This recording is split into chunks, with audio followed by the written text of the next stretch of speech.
আসুন নিউটনের সূত্রের আরও কিছু প্রবলেম করা যাক। আমি এখন যে প্রবলেমটা করব সেটা ওরিগন ইউনিভার্সিটির ওয়েবসাইট থেকে নেওয়া।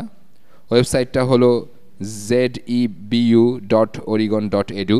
এই প্রবলেমটার জন্য আমি তাদের ক্রেডিট দিতে চাই। আমি একটা সরলরেখা টানছি, এটা হলো ভূমি। আর এরপর প্রবলেমটায় বলা আছে যে এখানে একটা রেলগাড়ি আছে। ধরে নিচ্ছি যে এটা একটা রেলগাড়ি। রেলগাড়িটা আঁকতে যথাসাধ্য চেষ্টা করছি। রেলগাড়িটা দেখতে অনেকটা এরকম, এখান থেকে ধোঁয়া বের হচ্ছে। রেলগাড়িটার ভর দেওয়া আছে 6.84, ভর দেওয়া আছে 6.84 ইন্টু 10⁶ কিলোগ্রামস। এটা হলো রেলগাড়ির ভর।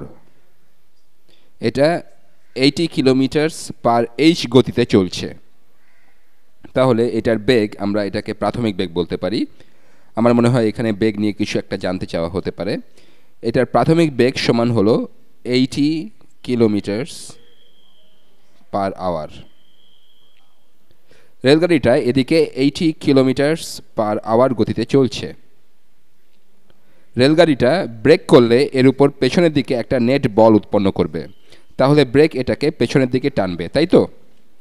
এখানে পেছনের দিকে যে নেট বল প্রযুক্ত হবে সেই বলটা হলো 1.93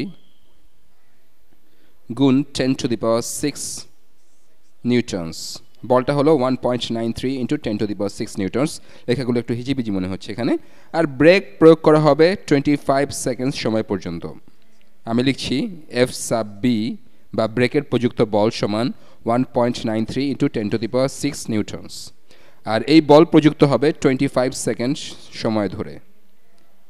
এখানে প্রথমেই যেটা জানতে চাওয়া হচ্ছে তা হলো রেলগাড়িটার নতুন দ্রুতি কত হবে, অর্থাৎ 25 সেকেন্ড সময় ধরে ব্রেক প্রয়োগ করার পর রেলগাড়িটার গতি কত হবে।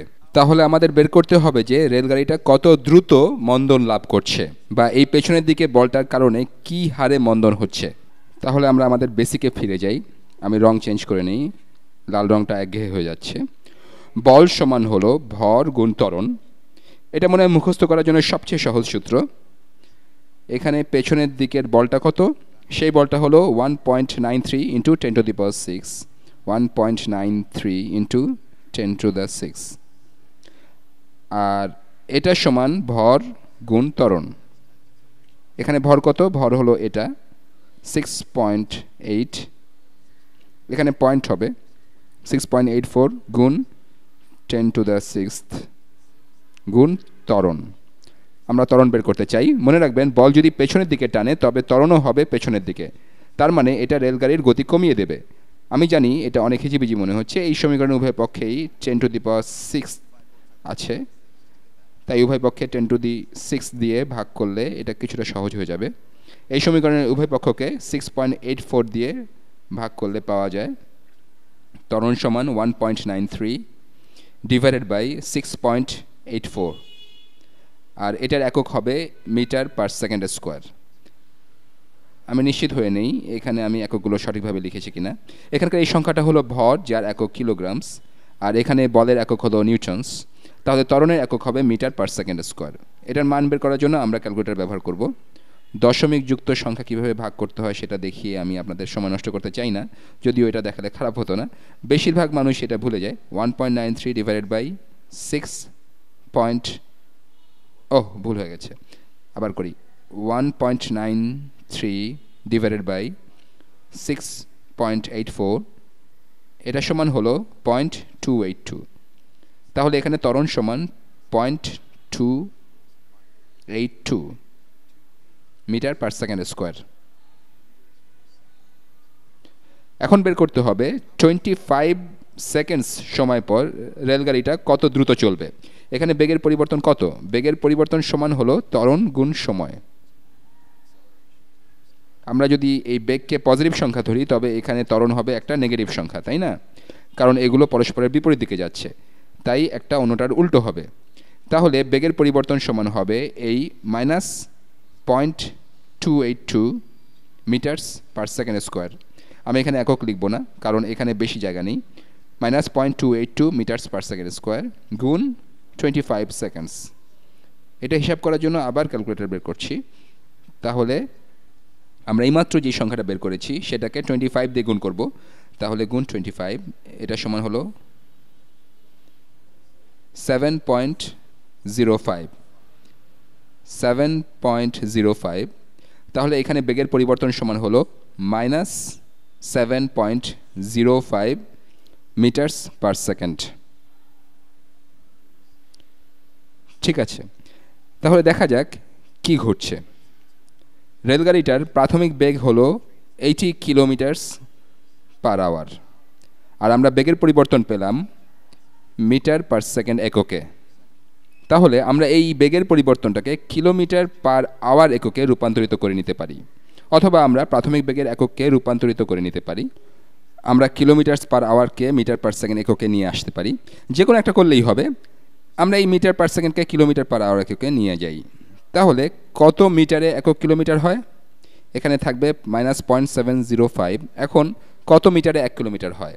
1 কিলোমিটারে 1000 মিটার হয়। তাহলে এই সংখ্যাটাকে 1000 মিটার দিয়ে ভাগ হবে। এটা আপনাদের কাছে কনফিউজিং মনে হতে পারে, আমি কয়েকটা ধাপ লিখছি না, আপনারা ইউনিট কনভার্সন বা একক পরিবর্তনের ভিডিওটা আবার দেখে নিতে পারেন। এর একক মিটার পার সেকেন্ড, আমরা কিলোমিটার পার আওয়ারকে যেতে চাই। এখন 1 ঘন্টায় হলো 306,000 সেকেন্ড, তাই না? তাহলে এটা 1 সেকেন্ডে এটা কত দূর যাবে? 1 ঘন্টায় তার 3600 গুণ দূরে যাবে। তাহলে এর সাথে 3600 গুণ হবে, লব ও হরে দুইটা করে 0 কাটাকাটি হয়ে যাবে। এখন ক্যালকুলেটর ব্যবহার করি। 7.05 গুণ 36, আমি জিরোগুলোও দিচ্ছি, 3600 ডিভাইডেড বাই 1000, 1000। এটা সমান হলো 25.39 কিলোমিটারস পার আওয়ার। আমি শুধুমাত্র 25 কিলোমিটারস পার আওয়ার লিখছি। তাহলে বেগের পরিবর্তন হলো -25 কিলোমিটারস পার আওয়ার। বেগের পরিবর্তন হচ্ছে এতটুকু। শুরুতে এর বেগ ছিল 80 কিলোমিটারস পার আওয়ার, এরপর বেগের পরিবর্তন হলো -25 কিলোমিটারস পার আওয়ার। তাহলে পরিবর্তিত বেগ কত হবে? এটা সমান হবে 80 - 25, প্রাথমিক বেগ বিয়োগ বেগের পরিবর্তন। না, আসলে বেগের পরিবর্তন যোগ হবে, তাহলে -25। তাহলে আমরা বলতে পারি চূড়ান্ত বেগ সমান হবে 80 - 25, তাহলে 55 কিলোমিটারস পার আওয়ার। আর দ্বিতীয় প্রশ্নটা হলো এই সময়ে রেলগাড়িটা কত দূর অতিক্রম করবে। অর্থাৎ প্রশ্নটা হলো ব্রেক প্রয়োগ করে রেলগাড়িটার বেগ 80 কিলোমিটারস পার আওয়ার হতে 55 কিলোমিটারস পার আওয়ার হওয়ার মধ্যবর্তী সময় এটা কত দূরত্ব অতিক্রম করবে। এখানে আমাকে গড় বেগ বের করে এটাকে সময় দিয়ে গুণ করতে হবে, তাই না? তাহলে গড় বেগ কত? আমি আবার নতুনভাবে করি। আমি প্রথমে এগুলো সব মুছে দিই। আমাদের এই রেলগাড়ির ছবি আর দরকার নেই, আগের মানগুলো এখানে লিখছি। রেলগাড়ির প্রাথমিক বেগ ছিল 80 কিলোমিটারস পার আওয়ার, চূড়ান্ত বেগ হলো 55 কিলোমিটারস পার আওয়ার। তাহলে গড় বেগ সমান হবে 80 + 55 ডিভাইডেড বাই 2, এটা সমান 67.5 এরকম হবে। হ্যাঁ, ঠিক আছে, এটা সমান 67.5 কিলোমিটারস পার আওয়ার। এখন আমরা বের করতে চাই যে এটা কত দূরত্ব অতিক্রম করলো। দূরত্ব সমান হলো গড় বেগ গুণ সময়। সময় এখানে সেকেন্ড এককে দেওয়া আছে, সময় হলো এখানে 25 সেকেন্ডস, কিন্তু গড় বেগের একক এখানে কিলোমিটারস পার আওয়ার। তাই আমরা এই একক পরিবর্তন করে মিটারস পার সেকেন্ড এককে নিতে চাই। সেটা করি। এখানে থাকছে 67.5, এটার সাথে 1000 গুণ করলে এটা মিটারে পাবো। এরপর সেকেন্ডে নিতে 3600 দিয়ে ভাগ হবে। দেখা যাক এর মান কত হয়। 67.5 গুণ 1000 ভাগ 3600, এটা সমান হলো 18.75। তাহলে গড় বেগ হলো 18.75 মিটারস পার সেকেন্ড। এটা মিটার পার সেকেন্ডে গড় বেগ। 25 সেকেন্ড সময় এই বেগে গেলে দূরত্ব হবে এটা গুণ 25, এটা সমান 468.75 মিটারস, 468.75 মিটারস। তাহলে রেলগাড়িটা ব্রেক করার পর এই দূরত্ব অতিক্রম করবে। আর 25 সেকেন্ড সময়ে এর বেগ 80 থেকে 55 কিলোমিটারস পার আওয়ার হবে। আশা করি আপনাদেরকে কনফিউজ করে দেয়নি। শীঘ্রই আবার দেখা হবে।